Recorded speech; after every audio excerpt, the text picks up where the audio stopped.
Hello!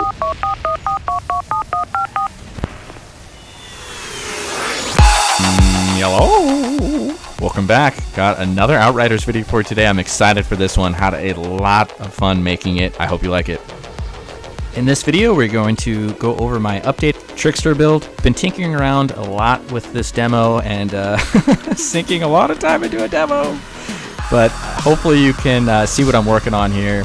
It is a mass crowd control, aka CC type of build, where the goal is slow as much as possible all the time. We're going to go over my gear that I'm currently using, gear that you should keep an eye out for. I also want to touch on skills that I think are going to be of the utmost importance to this build, especially with how I think is going to be one of the most effective ways of just chewing through minions, and also the strengths and weaknesses of this potential build. First things first, let's take a look at the equipment I am currently rocking on my Trickster right now. On this little image, you can see all of the gear I am currently using on my Trickster, as well as the basic information about the Trickster class itself. So what is this build? Essentially, it is a max slow build, and the reason I put the image with the Trickster info on it is to emphasize just how powerful your melee is. Your melee is extremely potent. It's going to operate by putting a blast of slow in a cone in front of you, so it is even better than one melee attack, one slowed enemy. Anybody caught in the cone of your melee attack will be slowed.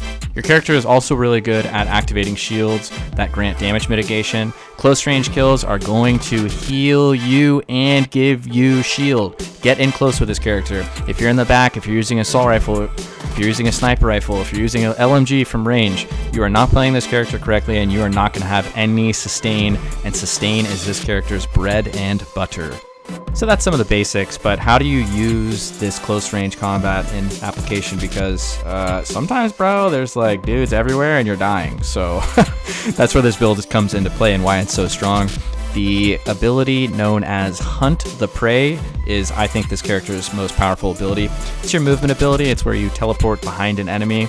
That's all fine and dandy to get into combat, but without some of the gear I have here, the ability would be nowhere near as strong. If you look at my trousers, if you look at my trouser, I don't know why trousers is funny. That's not important. So anyway, if you look at my trouser,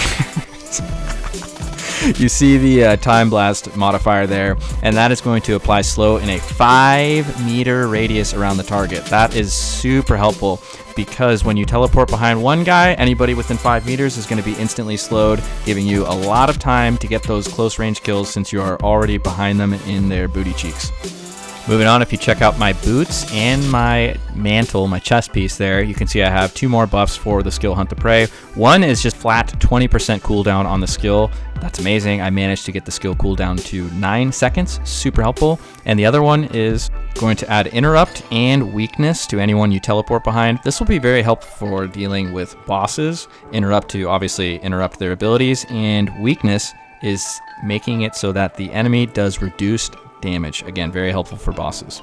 Last 2 things I want to mention is the weapon of choice for this character is going to be shotguns and submachine guns, again going back to close range abilities, and my shotgun is the best gun I've found for this character. No legendary still, but I'm sure someday I'll find one of those beautiful orangish, yellowish, goldish color pieces of equipment, and this shotgun is going to give me, that's right, more slow, 8-second cooldown slow coming from the weapon. Brutal. Ideally, I would prefer to have 2 guns with the slow enhancement, but I haven't found 2, so we have 1. This one works really well, though, as well. It is going to give me more heals. Killing enemies with this particular assault rifle is going to give me heals after I reload, based on the number of kills I got with that weapon. Last but not least, we gotta mention the Temporal Blade. That move is incredibly powerful as well. It's going to be a damage dealing ability, but based on the gear I found, I have lowered the cooldown, as well as an ability to give me shield when I get kills with Temporal Blade. For anyone who's worried about how squishy this character is and they're struggling with it, I would look for this piece of gear before anything. Killing enemies with Temporal Blade in this game, incredibly easy, and if you can get free shields based on those kills, do it. The Trickster is going to always benefit more from shield leech and shield abilities than any sort of life leech. The Trickster has caked in bonuses for stealing and acquiring and maintaining shields. So on this character, I would definitely advise you to focus on buffing your shields gained from kills or from skills over Life Leech. Life Leech is more of the Technomancer's ability. I believe I covered everything I wanted to discuss pertaining to this particular crowd control slow build. In the background you can see it being applied. It is really effective. I would say one of the biggest weaknesses for this build is going to be your ability to deal with bosses, particularly solo. Again, this game has the resistances, so big guys like you see right now, the captain in the background, he is definitely going to build resistances to your interrupts and your slow over time. The more you do it against him, the more likely it is he's just going to say, nah brah, I'm good, you can get that out of my face, and just carry on about his business. I actually completely forgot to talk about the slow time bubble, the big bubble that you can use to just make a massive slow effect area. I chose to not buff that ability at all. I didn't feel that making it stronger or the radius bigger, which I tested, was really that much more helpful. I think this move unbuffed from gear or weapons is completely adequate and just a nice way to contribute even more slow in a larger area of effect. For anyone playing the Trickster so far, what have you found to be the most effective build?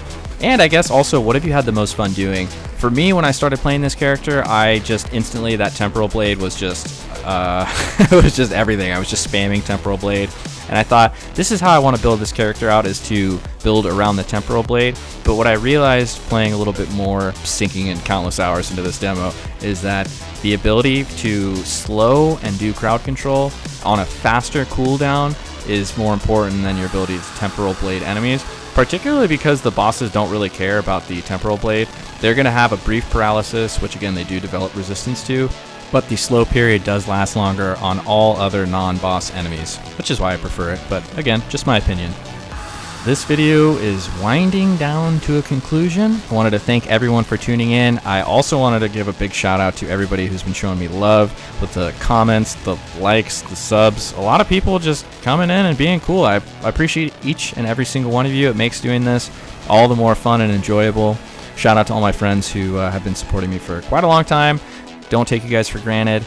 I hope to see you around soon. I plan on doing a Pyromancer video very soon, and I try to put out at least 3 to 4 videos a week, but this video is, I think, the hardest one I've ever worked on, so I hope the results show through and people like it. I plan on continuing to do it. Again, thank you so much.